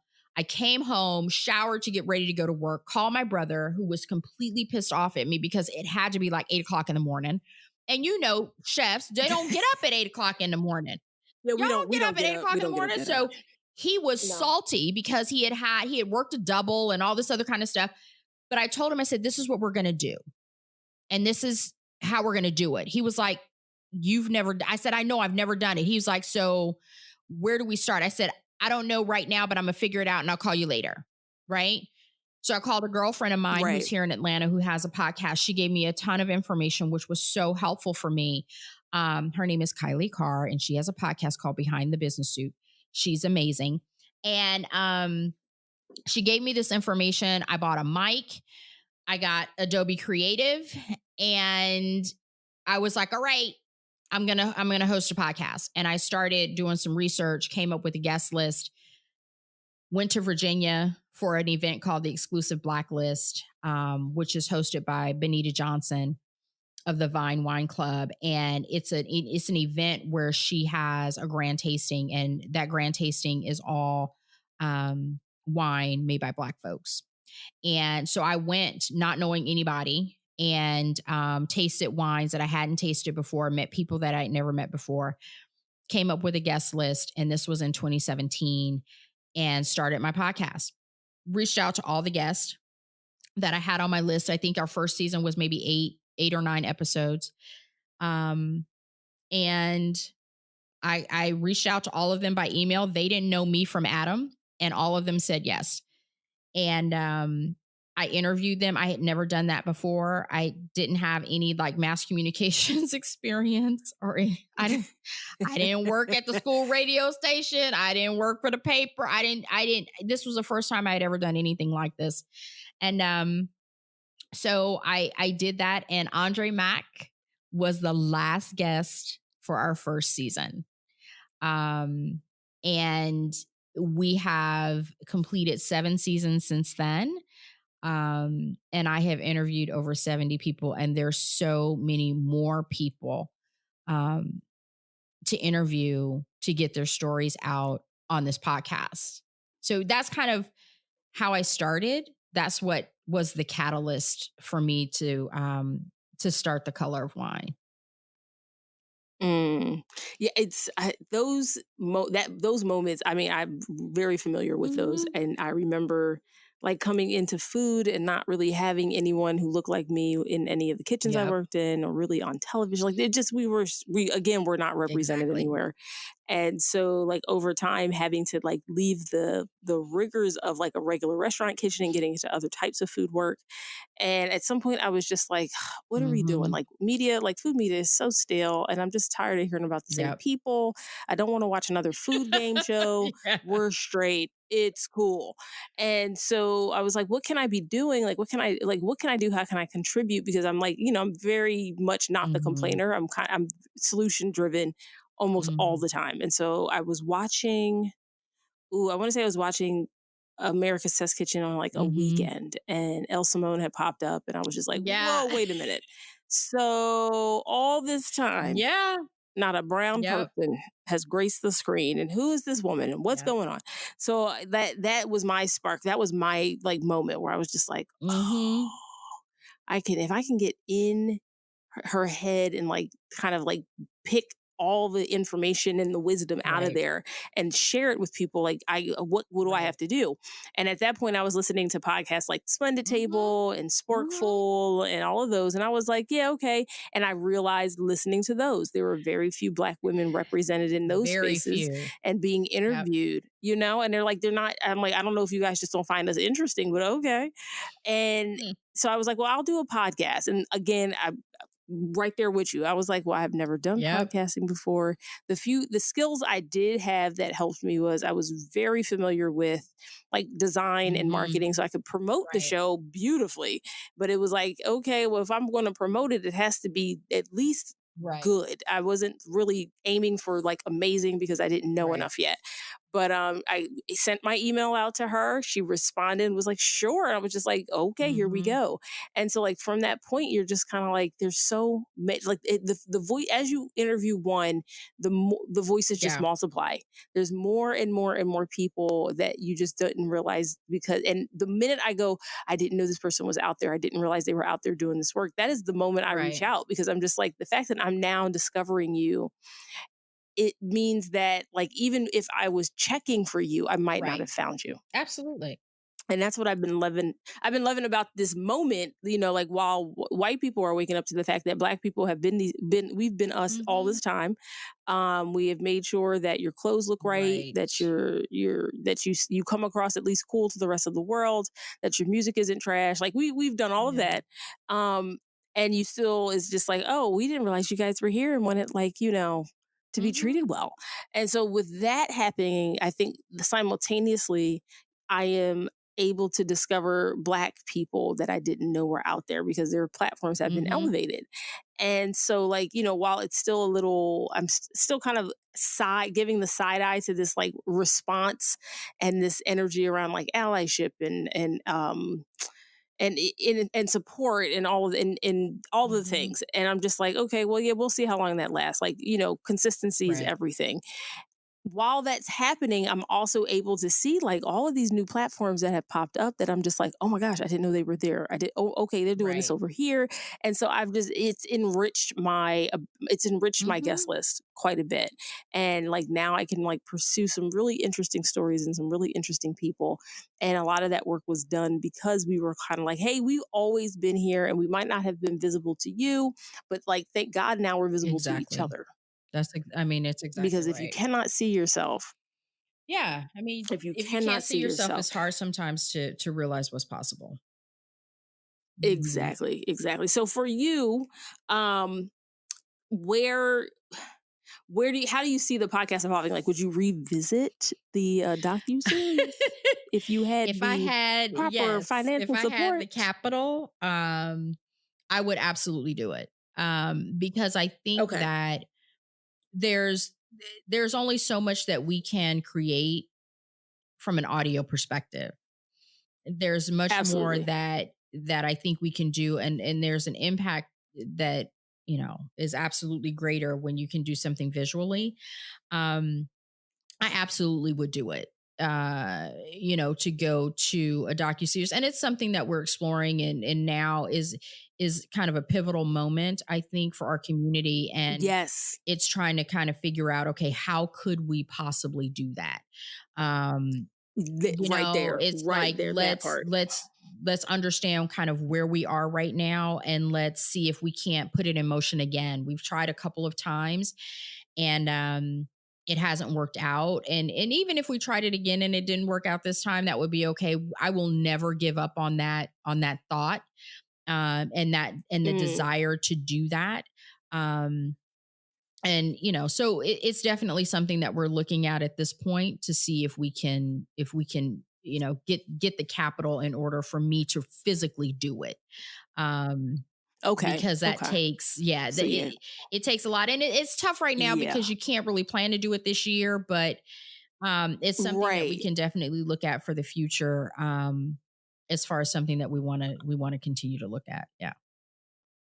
Okay, well, remind me to have an offsides conversation Girl, about yeah, we that. gonna do that. Because I have thoughts. So I was like, Yeah. yeah, we need to go ahead and have a conversation about that. So for for yourself, and as far as like your wine Mhm, education and how you're participating in the conversation mhm. directly, are you doing like classes? Have you been able to do like some online wine tastings and that kind of Yeah. stuff? So about 2 years ago, I got my WSET 2 certification, which is Wine Spirit Education Trust, and I got that in wine and spirits. I got my certificate with distinction. I will say that. And so I did that, and then I'm also now studying for my certified specialist of wine certification. I have participated in some of the virtual tastings, some of the virtual master classes, Mm, and it's really interesting because now that we are kind of confined to our homes or very few places that we can actually go. We're in this position now where you can't kind of physically go do a wine tasting. You can't travel over to Spain and meet a winemaker right at the vineyard. And but the interesting thing now is, even if you were able to do that, let's go back like 6 or 7 months, right? Let's go back to 2019 when you were able to do that. Right. That was hard to do. It was hard to make arrangements to meet the winemaker at a vineyard in Spain or in France or in Austria, or wherever you were traveling to. Now, because of where we are today, there are wine tastings, there are master classes, there are all these Zoom tastings, right? Where you can actually look at the winemaker and you can listen to them talk about the wine that they've created and what may be in your glass if you have the opportunity to get that wine. So it's interesting because as much as we all want to get back out and we want to travel and we want to be able to have these experiences with each other physically, we are able to do things that I think even if we had that ability, we may not be able to do. So there are all these wine educators and these professionals in the wine industry that are hosting these winemakers for tastings and things like that. And you're exposed to wines that you may not have been able to be exposed to in a year ago. Right. So it's pretty interesting, even though we are in this space that we're in, the wine industry and professionals in it are trying to still bring these amazing winemakers and this amazing wine to people. And I think it's something that the wine industry needed to do.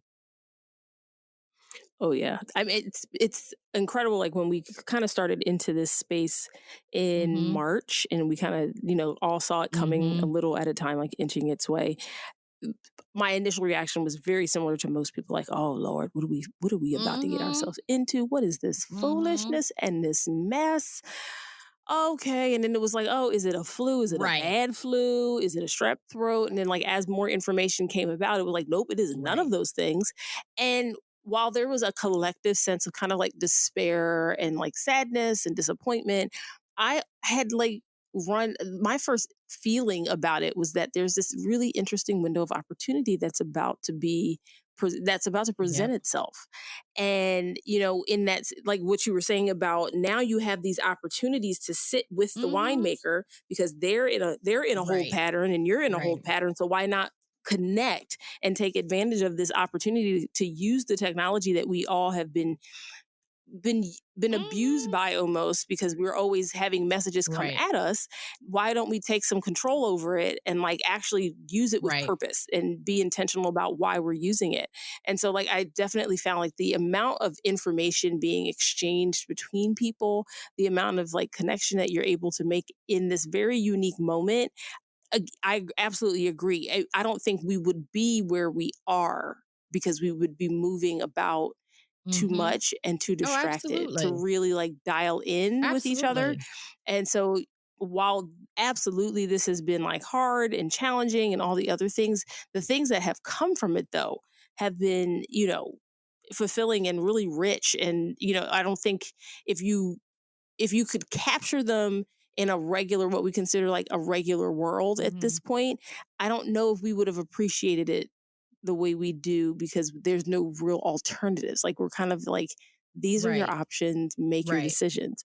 And so the fact that there's a level, I feel like there's a more intentional gratitude towards the fact that like I have to be paused in my life right now. I have to address the things I've neglected. I can enrich the things that I love. And so like we've been presented with this really beautiful opportunity to do such a thing. So I'm just like, let's lean into that. Let's figure out a way to sustain like this level of connection with each other as the world starts to open up again, because it's only been to our advantage. Like, honestly, I think I've discovered and connected with more people in the last 3 months in this industry than I ever have over 15 years of cooking. And it's just like incredible to me how much access we've given each other. So yeah, I'm excited to see what people do with what has happened, because I think some folks are like, it doesn't matter, we're just passing time. And I'm just like, yeah, but Not not really. really. If you're thinking about it, nah, it was more valuable than you give it Right. credit for. So yeah, I mean, the first few interviews I did around like wine and interviewing Black women who work in wine, most of them were educators or bloggers, and just it was not my first experience with wine itself, but being able to talk to Black women who work and like draw attention to the wine community with their own voice through their own lens. Like, it's just such a space that needs to be flooded with more people. Like, it has, like, let's fill it up. There's just so many voices out there telling so many different stories. And so I'm just like excited to see what transpires. Absolutely. So now for like, have you considered starting like your own label and like, doing the grower thing? Look, I know myself, and I am very clear that, my mother tells a story about me when I was little, and I had a favorite dress, and she put me in this dress to go to school, to go to nursery school. And the woman that owned the nursery school, her name was Mrs. Greenup, and she was a friend of one of my aunts. And it's where we all went, right? So I had this white tennis dress. It was so cute. Little collar. It had the little kind of the little peplum skirt on it. It's a one-piece dress, and it had on the top left hand corner 2 red tennis rackets. So my mother put me in it because it was one of my favorite dresses. So I put it on. I had my pigtails, my matching ribbons, and my little white tennis shoes with the white bobby socks with the red trim. This is how I roll. You better work. This is how I rolled, right? So my mother comes to pick me up from school, and Mrs. Greenup says, Joanne, so you can't ever let her wear that to school again. Now I come out to school, I am pristine. I look just like how I looked when my mother dropped me off. And my mother said, well, what happened? She said, that girl would not socialize with anyone. She didn't want anybody to touch her because she didn't want to get dirty. She was like, but can anybody be mad at that? Like, what you knew better. For? So my mother said, what? And she said, listen, lunch happened. She took her little lunch, sat on the bench at the little table by herself. Somebody came over to want to sit down with her. She says, no, I'm sorry. You'll have to go to another table today. Because I didn't want anybody. You were polite? I was polite. I didn't want you were polite about it? Touch me. Like, I didn't want, listen, that's not my ministry. No, and you've seen these children. You know how filthy their hands are. You know they're dirty. I'm not going to let these kids touch my stuff. So I have realized that about myself. As I think it's fantastic. This is just not my ministry. I think that for those people that actually are in the vineyards that are growing these grapes to make the amazing wines that we drink, that's got to be your ministry. You have to have a passion about it because that is hard work.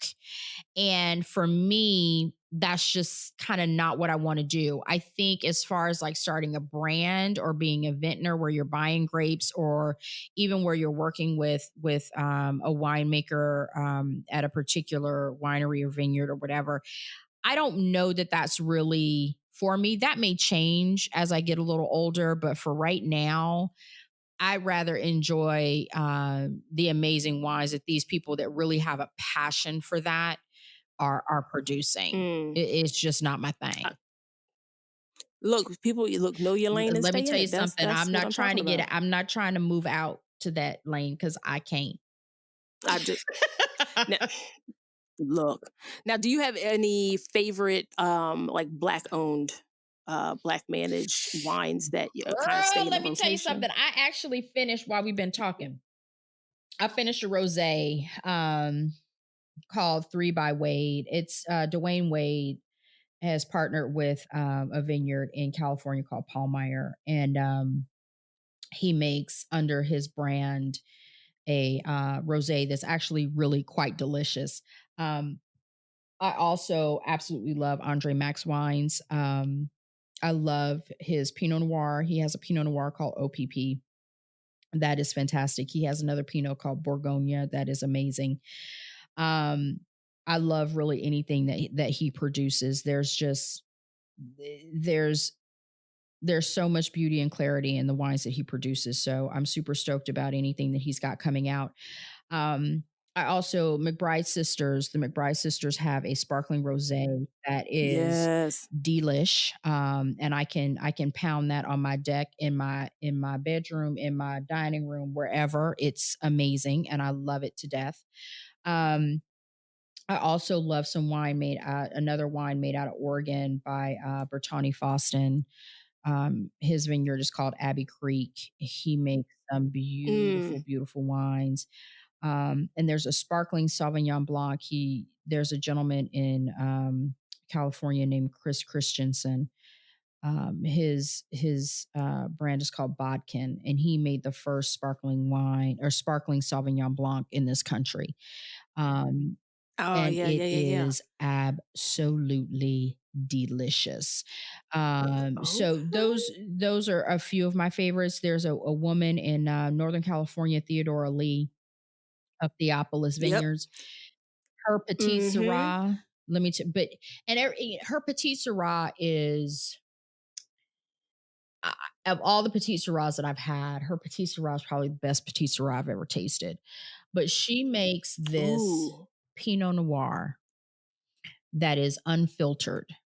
So when you pour it in your glass, it looks like, you know how sometimes you make, like you'll make a raspberry sauce, right? But there will be something in that raspberry sauce that takes a little bit off the color, so it looks a little creamy. It not milky, but it looks creamy. Yeah. That's what that Pinot Noir looks like when you pour it in a glass.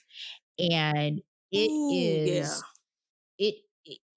is I've never been able to really find a word for it. Because it's just, first of all, it's so damn delicious.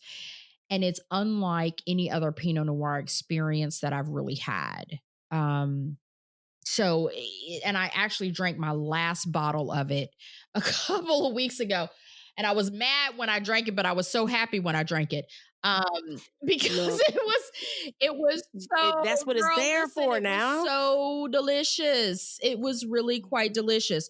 But there are so many Black folks out there really making good juice, really making good wine. We're making champagne, we're doing everything. We're making, these amazing rosés. Dane Burston, who makes a beautiful, beautiful, beautiful rosé, who's actually here in Atlanta. And, so we are making some great wine. We are doing some amazing things. And I've told people, and I did a video a couple of weeks ago, and I said, we're not new. You may think we are brand new, but we are not brand new. We've been in this space for a minute, but nobody's been paying attention to us but us. So, don't think that this is like a new thing. There's a gentleman in California, Mac McDonald, who I consider to be the grandfather, right? He is the man that I think for us it's a little bit of a starting point, right, for Black folks in wine, and he's been making wine for a while now. He has a vineyard, and his wine is under the name of Vision Cellars, and we call him Uncle Mac. And his Pinot Noir. If you haven't tasted it, you need to taste it. It pales in comparison. Look. I mean, it is just, it's one one of those that you have to have it to understand it. It is he makes beautiful, beautiful wine. Beautiful wine.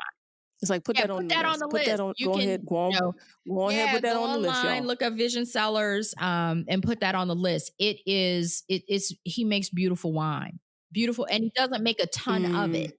So if you go online and you get it, yeah, it's it's Oh, just okay. so Okay. amazing. So we've been doing this for a minute. We've made some great wines, and you know, it's something that I've had the privilege of tasting quite a bit of it.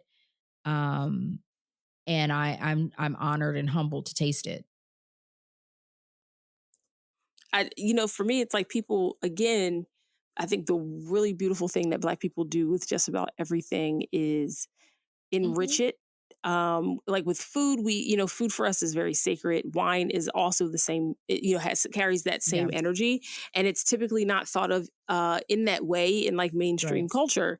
It's kind of like, oh, I get a glass with dinner, I have some rosé with friends at brunch, that kind of thing. But there's never like this really beautiful connection to what's being Mhm. produced and understanding like the work that's going into the Mhm. ground and what those families are doing, and like that idea that wine vineyards are typically Yep, generational. So anybody out there who's producing wine right now is setting up a generational absolutely. business. And so like it's rare for Black people to be in that conversation Absolutely. of like generational wealth and perpetuity and all the other things. And it's just like I find like all of that stuff kind of manifests itself in the Mhm. bottle. All that intention and that soul and everything we put into like our music and our fashion and our culture goes into those Yep. bottles as well. So yeah, and now speaking of Mm. champagne, is one of my frequently asked questions of my Mm. wine people is, one, where do you stand on it? Two, who are you drinking when you do drink it? And three, what is your favorite food pairing with it? So I love champagne.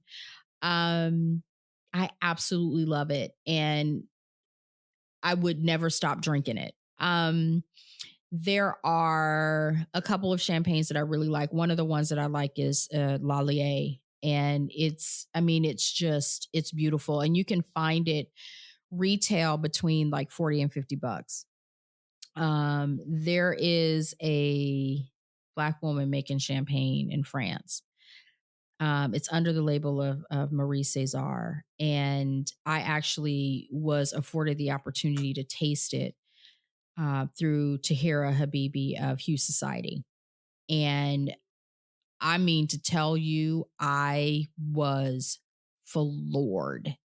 It was Ooh. absolutely beautiful. The wine that she is making, that champagne is gorgeous. There are some big houses that I like. I like Taddingé. Um, I think, I like Nicholas Fouillot. I love it. I love champagne. I love sparkling wine. I love Mm. cava. Prosecco's not my absolute Yes. fave, but I will drink it. But I love cava. Um, I love kava yeah, so much. it's just there's something very beautiful about it. It I really like is. champagnes that are terroir driven. I like to know where they come from. Mm. I'd like to, experience champagne for more than just, oh, it's bubbles, right? And it has Right. such an amazing, fascinating history. I think I would like for people that are listening to understand, and we say it in the wine community all the time, that if the champagne is not made in the Champagne region of France, it is not champagne. So don't be fooled by these labels that you may see that say something is champagne and it is not produced in the Champagne region of France. So, there are sparkling wines that I love. I love Gruet, which is made out of New Mexico. It's Oh, okay. delicious. You can get it pretty much anywhere here in the States. It runs between like 13 and $18 a bottle. It is a beautiful sparkling wine. The winemaker is from France, but they're doing amazing things out of New Mexico of all places. But it's a great kind of domestic sparkling wine that you can get at a really great price point. But when it comes to champagne, I love it. I drink it. I drink a bottle every week. Something that I have is going to be a bottle of champagne. My favorite pairing with champagne, it might shock you, is Publix fried chicken and champagne. Not at all. I love fried chicken. That's been the general consensus. I love fried chicken and champagne. I love potato chips, Lay's potato chips. The regular ones with a bottle of champagne is delicious. Popcorn and champagne. It's that salty, that fat that pairs so beautifully with the acidity and the fruit and the bubbles. The bubbles are going to help cut through some of that fat. It is just fantastic. And when I'm feeling a little shishi, I will do some oysters on a half shell with some champagne. Oh yeah. Yeah. See, and I'm just like, I'm thoroughly convinced that I need to just be on a campaign to make people understand that champagne should be like, it's drinkable anytime. It doesn't have to be saved for a special occasion. Yes. Go ahead and get you a bucket of chicken somewhere and sit down. Like, just really, it's okay. And if you're going to do Popeye's fried chicken, which has a little spice, get yourself a demi-sec, which is a little sweeter. So it will help to combat some of that spice if you have a spicier palate. But champagne, for so long, it's been that thing that you use to celebrate stuff. Well, you know what? You woke up today, so let's celebrate that. Treat yourself to a bottle of bubbles. Treat yourself, and it'll be amazing. Like, have some on hand. You should always have hand like you do everything else in your house. Always in your house. Always. And if you, that is, and like, I didn't grow up with like wine in our house, and I think that's fairly common for like most African American households not to have wine in the house. And so, like, talking to people, I'm like, that was always my first question. I'm like, did your family ever have like a wine, wine collection in your house? Like, even just if it was a few bottles. And most people were just like, no. And it's really like the narrative around, wine being kind of elitist. And I was just like, but it's a product of like a very specific style of farming and like agriculture. So there's like, to kind of add that kind of elitism to the conversation to deter people from it has always been really sad for me. And I'm just like, wine should be part of the general discourse for Black families. Like, you should be able to like have memories of your aunts and uncles and your parents, sitting around at dinner time having a bottle of wine or having a glass of wine. And it's just rare that is a part of just Black culture in the United States specifically. So I'm just like, the more I can get people to like kind of normalize it for themselves, so like their own kids can grow up with, oh yeah, my parents used to drink wine, and kind of cut the curve a little bit. Like, so as more kids get into the world and they graduate from college, they're like, they don't have the same experiences we had, where it's like, okay, well, I think I know enough to not order anything crazy, but I wish I had a better command and confidence around the wine list at a restaurant. So I absolutely am like, if you hear a recommendation on something, like, write it down, get the bottle in your house, just drink try it. I mean, and I tell people sometimes, I'm like, it's just wine. Like, it's literally it's just wine in a bottle. Like, it's not that crazy. And for folks that want to learn more about champagne and sparkling wines and cavas, I would say to follow the Bubbleista on Instagram. She is amazing, knows everything sparkling wine. And also follow Julia Coney, who is studying for, she's in the process of doing champagne studies. And that is, champagne is her thing, and she knows a ton about it and knows some amazing producers. So I would follow those two people if you want to know about bubbles. And it's one of those things where champagne, there's so many people that say they don't like it. And I'm like, that's because you haven't had real champagne. In my head, I'm like, that's because you drinking some sparkling wine that they want to call champagne at a wedding, or you're out somewhere and you get champagne by the glass that's like $8. That's not champagne, because you can't get champagne by the glass for $8. Just the price point doesn't make sense, right? So you're really not drinking champagne. It's something that, yes, you will have to pay for, but it will be some of the best wine that you've ever tasted. So I tell people, don't poo-poo it until you know that you've really had it. And then, sometimes if you have it and you're not a fan, there's so many champagne houses that you can experiment with. And some people are just like, yeah, it's really not my bag. And I'm like, okay, well, what you been drinking? Okay. I just, I can't help. I'm just like, oh, I'm going to just judge you. Judge you for It's that, all 'cause right. what you been drinking? I'm going to judge you for that. I know you don't want me to, but I am. I have I'm to. gonna judge you a little bit. It's the same judgment I give people when they're like, I don't like wine. I'm like, do you know how much wine there is in the world for you to make such an asinine statement? Have you had all the wine? That's like people that are like, I don't like Chardonnay. I don't really. And I'm like, well, what Chardonnay have you had? I'm like, you don't get out of here. Like, maybe you don't like. So you're drinking garbage. I'm like, well, maybe you don't like big buttery oaky Chardonnay, which is typically a California style Chardonnay. I'm like, so how about we go to the old world? How about we try some, white Burgundy? Like, how about we try some of that? Okay. And then tell me, there's so many different styles of it that to make a blanket statement like that, you're just kind of like, well, have you had all of them? Right. And I'm like, there's just too many options in the world for you to be like, okay, I don't like none of it. I'm like, okay, you full of it. There's so like, many options. So this is not that you'll find something. Keep trying. So look, I mean, okay, so now we got, look at this, us with the 2 hours. Bless my life. So in conclusion, now for like these last moments, let us know like how we can support, what who to follow, where to follow, what can we expect after the world has like taken the chastity belt off and we can go back outside. I love that. And we are allowed to be outdoors again. So yeah, just let the people know like how we can support what you're doing and continue to amplify your platform, and then how what we can expect in the future. So I would say, if you have a moment, check out our podcast, The Color of Wine, and it is on Apple Podcasts, Spotify, Stitcher, and Google Play. So you can find us there. We've been doing this for 3 years, so there should be something, that we have, some interview that kind of sparks you. And like I said, we have over 70 that we've done, all with people of color in the wine industry.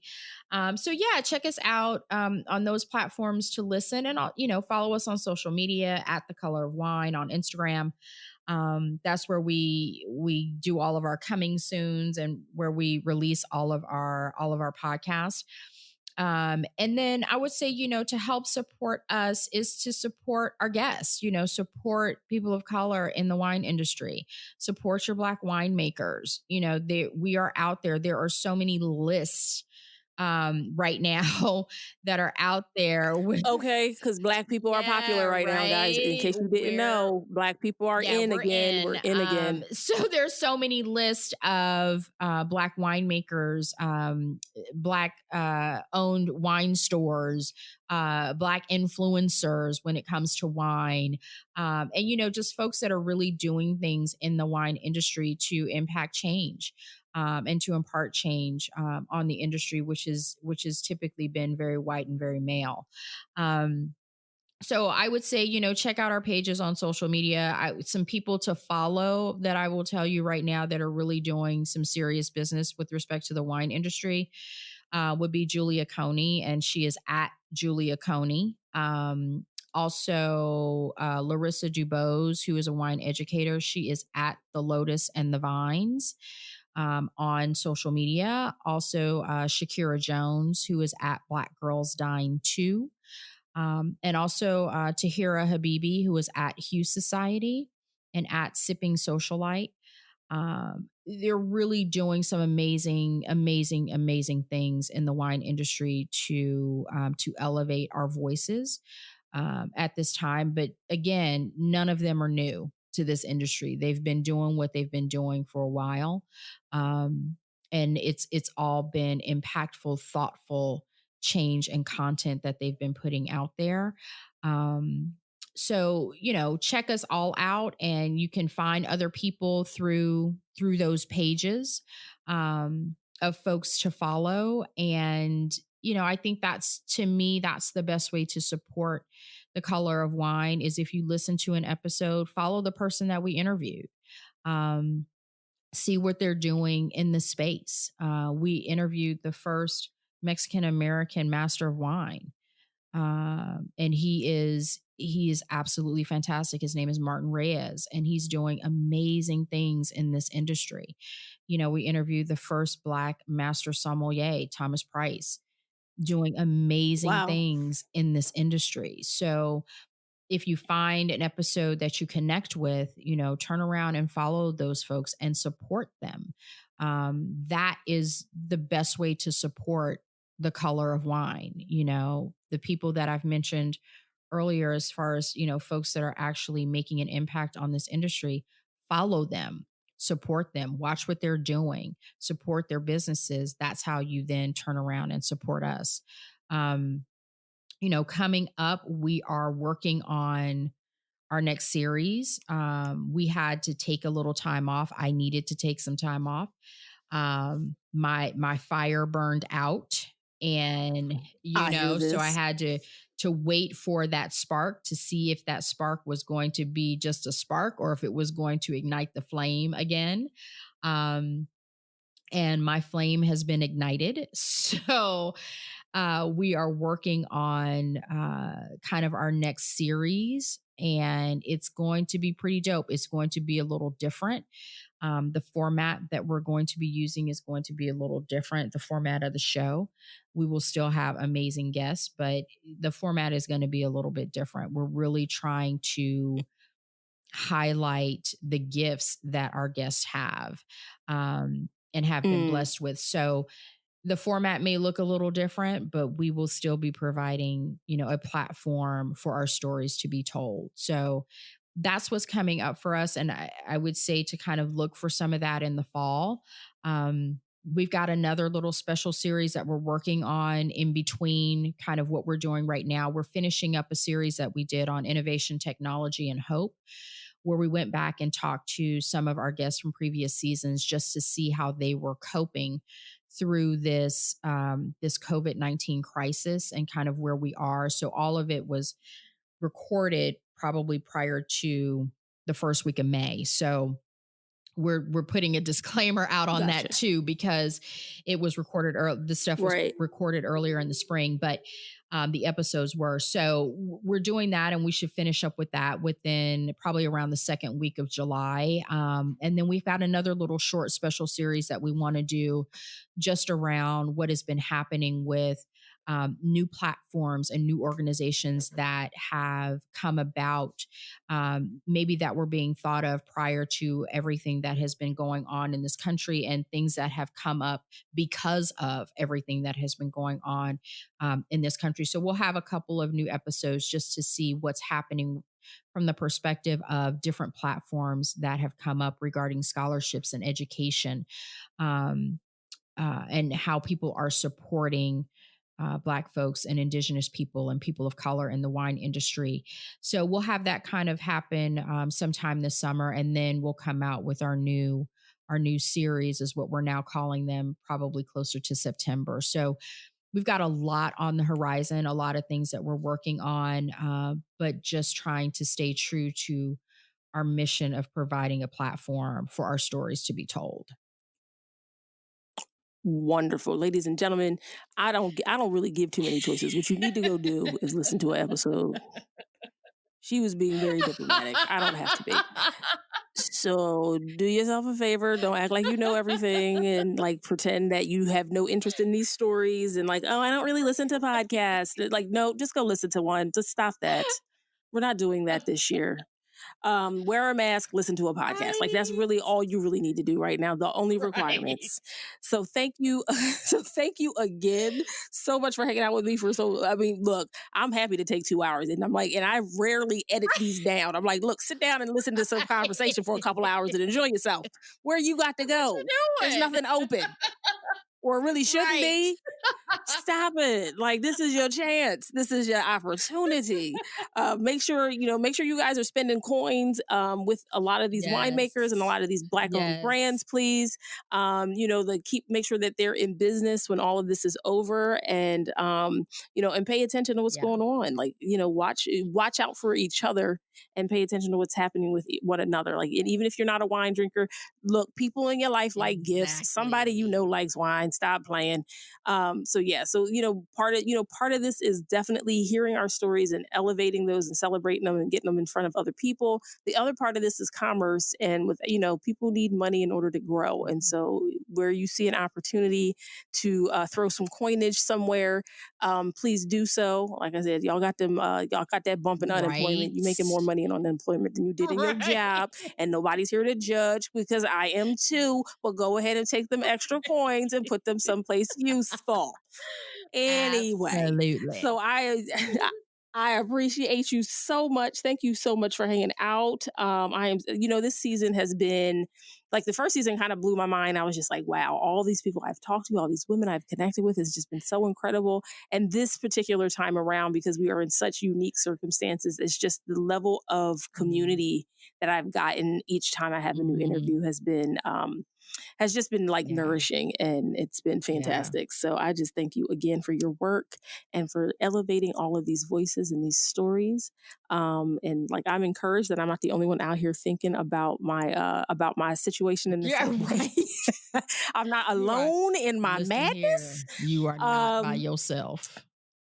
So I was just like, oh, Lord, somebody else must be like, I'm like, y'all just putting these things up willy-nilly, not even thinking about what they sound like. Apparently, I'm over here obsessing about it. Girl, you are not alone. Yes, so I'll know next time I'm up here losing sleep over something, now I will remember that you are likely somewhere doing the same. Yes. And I will appreciate it. So yes, thank you so much. Thank you for having me. I am super honored.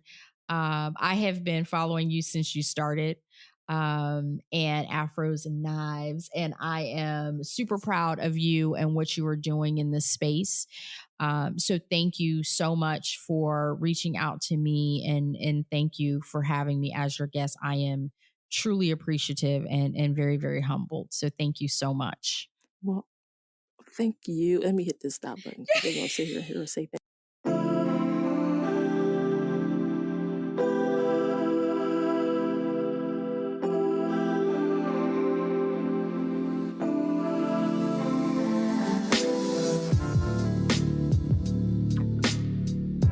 That is all for this week's episode.